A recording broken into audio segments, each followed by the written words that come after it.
Olá, sejam bem-vindos. Este é O Tema é Direito, um programa do curso de Direito da Universidade Franciscana. Não deixe de mandar suas sugestões de pauta para direito@ufn.edu.br e, na medida do possível, como sempre faço referência, nós atenderemos a sua solicitação. Estamos num formato um pouco diferente, como vocês podem ver, num formato remoto, mas semanalmente levando a você discussões, conversas, temas relacionados ao mundo jurídico, porque este é o foco central deste programa. Minha convidada de hoje, Andréa Momoli, juíza federal aqui em Santa Maria, mestre em Direito pela Universidade Federal de Santa Maria. Seja bem-vinda. Bom dia a todos que estão nos assistindo. Bom dia, professor Cristiano. Agradeço o convite da Universidade Franciscana para participar desse importante programa e falar um pouquinho sobre o direito.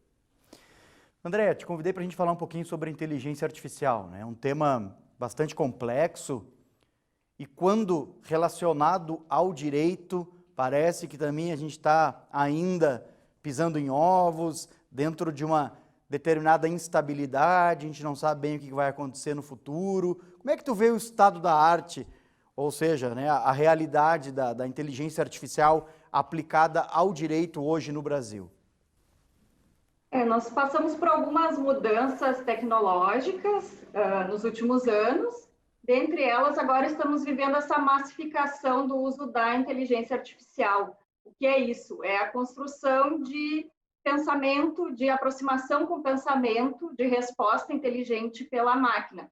E é óbvio que o judiciário não vai ficar de fora, e temos diversos projetos em andamento de utilização da inteligência artificial pelo Poder Judiciário.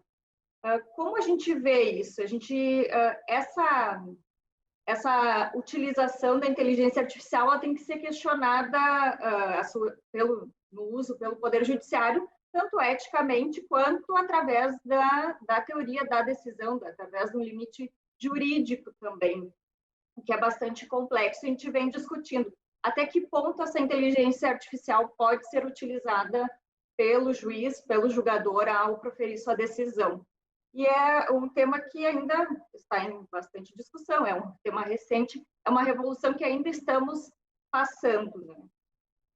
Agora, as pessoas se assustam um pouco quando elas se dão conta da possibilidade da máquina decidir o seu caso, né? Ainda mais quando a gente está falando de um lugar mais interiorano, né? As pessoas têm a impressão de que dificilmente as coisas, né, vão chegar até aqui ou vão demorar um pouco mais para chegar até aqui. Tu já vê essa possibilidade da máquina julgar como algo que já está acontecendo ou que realmente assim a gente vai demorar alguns anos ainda para alcançar esse nível?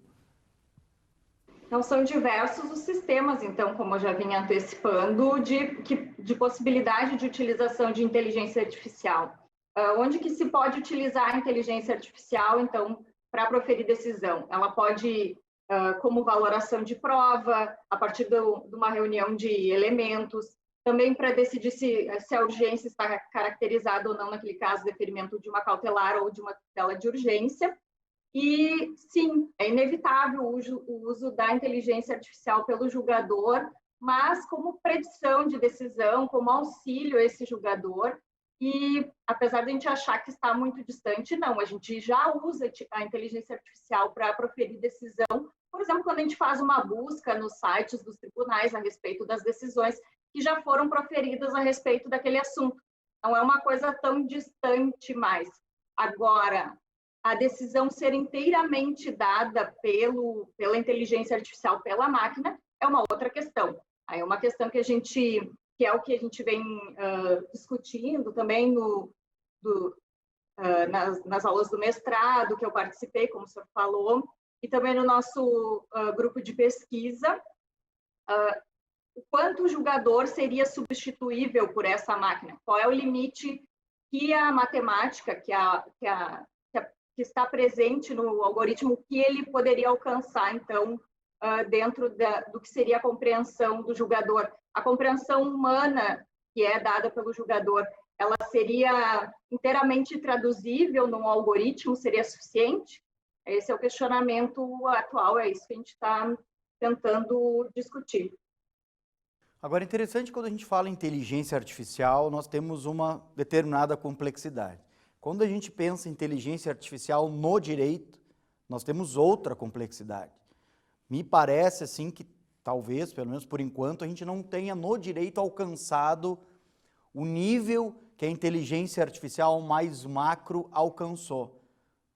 Tu acha que está correto isso que eu estou dizendo ou não? Nós já chegamos no mesmo lugar em que a inteligência artificial já chegou. Porque a inteligência artificial se manifesta de várias formas, né? A gente chama, às vezes, o transporte pelo celular, a gente faz uma série de coisas pelos aplicativos, questiona-se a respeito da interferência da inteligência artificial em processos eleitorais, o mundo afora.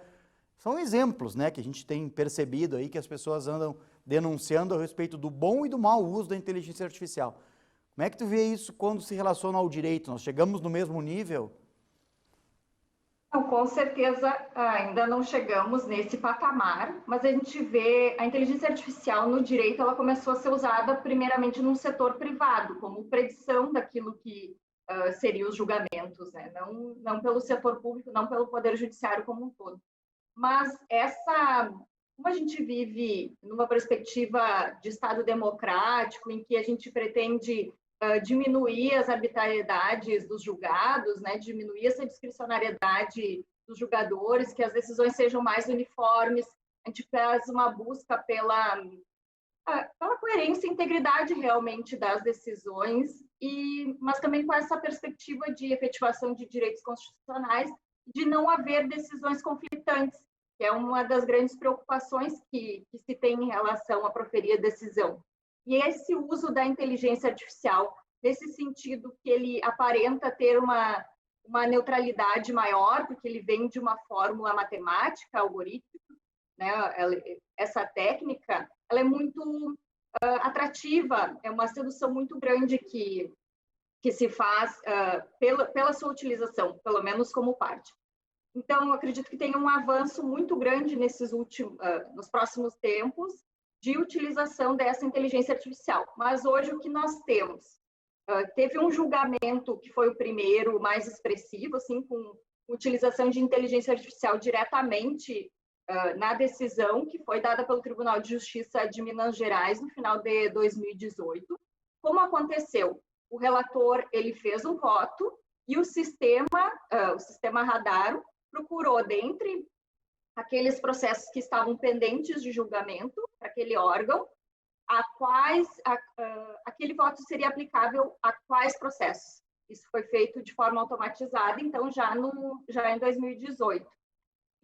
Mas o que a gente tem maior é de classificação, justamente esse trabalho de olhar o recurso, principalmente em primeiro grau, mas ainda não, mas em segundo grau, de olhar o recurso e saber se é aplicável ou não uma decisão que já vinha sendo proferida pelo tribunal ou algum recurso repetitivo, alguma decisão que seja vinculante. Essa separação de a quais recursos seriam aplicáveis ou não já é a tendência que a gente tem mais próxima de inteligência artificial, já foi usada.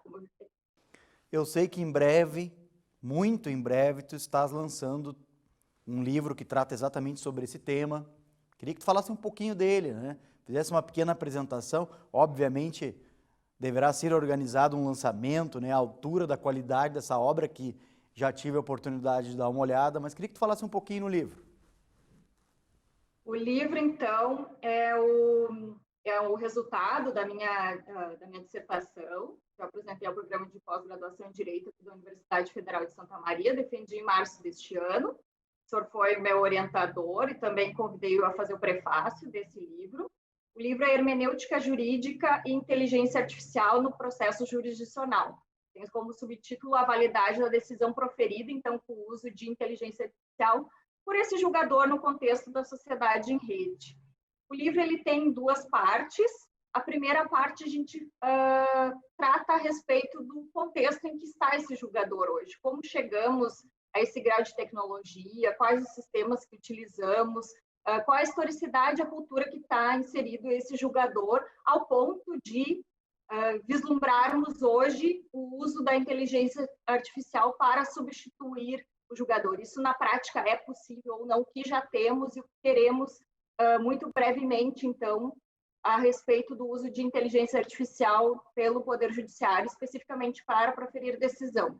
E uma segunda parte, então, ela já faz uma inserção filosófica, não com tanta profundidade, mas para a gente tratar da hermenêutica jurídica, de como mudou o que é hermenêutica, o que é hermenêutica jurídica, afinal, né? Associando, então, as teorias da decisão, associando a sociologia que a gente vê na primeira parte, essa historicidade, com a história do direito, com a teoria da decisão, com o que a filosofia nos dá e o que a hermenêutica jurídica nos dá, para entender o que é a compreensão do julgador e de que maneira, então, essa solução dada apenas matematicamente, sem o componente humano, teria ou não validade dentro da teoria da decisão. Em síntese, é um pouco isso que tratamos no livro, que vai ser publicado, espero, ainda esse ano. Estamos em fase de editoração. E o lançamento, então, agradeço aqui o espaço para falar um pouquinho sobre ele. E o lançamento a gente quer, espero que já passada a pandemia, ou se não faremos virtual, para convidar os colegas e todas as pessoas que têm interesse nesse assunto a ler a nossa obra. Essa relação que fizesse entre hermenêutica jurídica e inteligência artificial, sinceramente, acho que foi uma grande sacada da tua parte tratar deste entrelaçamento. Acho que não existe uma pesquisa no Brasil ainda, a tua pesquisa vai ser precursora em relação a isso, né? No unir essas duas coisas e traduzindo numa linguagem mais compreensível, e acho que isso é importante. Tu acreditas que o ato de julgar é um ato essencialmente humano? É que o componente técnico, o componente matemático, lógico, né, de racionalidade, esse componente ele existe, ele está presente no ato de julgar. Mas, a partir daquilo que a gente vem estudando, não é tão somente o componente matemático. Por quê? Porque a decisão é sempre dada para aquele caso, naquele momento. Então, essas peculiaridades do caso, naquele momento, essa existência do caso, ela não poderia ser, não é só a matemática sempre é anterior, é antecipada em relação àquele caso. A compreensão humana, que ela é mais ampla do que a compreensão apenas técnica, então seria indispensável a essa análise das peculiaridades do caso. Ainda que o processamento dos dados ocorra matematicamente, ainda que a gente tenha uma qualidade de predição de decisão, de acompanhamento da normatividade dada pela máquina, mas a compreensão do julgador, que é para aquele caso, naquele momento, essa não seria, então, antecipando já um pouquinho do livro, não seria substituível pela máquina, pela inteligência artificial. Mas é uma discussão que está iniciando, são os primeiros debates a respeito do tema, e o que a gente procura no livro é fazer a justificação. Por que filosoficamente, a partir da teoria de base que a gente utiliza, e porque a partir da hermenêutica jurídica, então, e das teorias da decisão, essa decisão humana não seria substituível em sua inteireza pela máquina, pelo algoritmo. André, queria te parabenizar pelo livro, te parabenizar pela tua trajetória acadêmica, aproveitar para agradecer sensivelmente o aceite do convite aqui por participar do programa, te dizer que as portas aqui do estúdio estão sempre abertas para ti. Muito obrigada, professor. Eu que agradeço o convite. É um assunto que estamos iniciando a discussão, acho que tem muito a crescer ainda, são as primeiras discussões, como o senhor referiu, a respeito do tema. A gente ainda não sabe exatamente como essa inteligência, que tamanho essa revolução tecnológica pela inteligência artificial vai ter, como vai nos afetar. Mas também a gente não pode se eximir de discutir sobre isso. Essa limitação ética, que não trato no tema, mas que já vem acontecendo tanto na Europa como aqui no Brasil. Recentemente, o CNJ pediu uma resolução para tratar dessa ética no uso da inteligência artificial dentro do Poder Judiciário. e também jurídica, a gente não pode se afastar disso, fingir que não existe, ou achar que a inteligência artificial não vai nos atingir. Ela vai. É inevitável o uso de inteligência artificial, e sem ela eu não consigo ter uma produtividade, ter uma qualidade de decisão como a gente tem, como a gente já vem utilizando. Mas até que ponto essa inteligência artificial pode ir, isso precisa ser discutido na comunidade jurídica, é isso que eu me proponho através do livro. Agradeço o convite que o senhor aceitou para prefaciá-lo, acredito que vai contribuir na qualidade do material, do livro, e quando tiver mais acertado, então, essa publicação, quando ela sair efetivamente, é uma publicação que vai sair aqui no Brasil e também em Portugal, daí a gente divulga ela com mais clareza, com data certa. Exato. Isso aí, você muito volta aqui no programa para falar do livro de novo. Pode então, ser? tá, muito obrigada. Conversei hoje com Andréa Momoli, juíza federal, mestre em Direito, e agradecemos a você pela audiência. Fique ligado nos próximos programas da TV UFN. Grande abraço, até a próxima.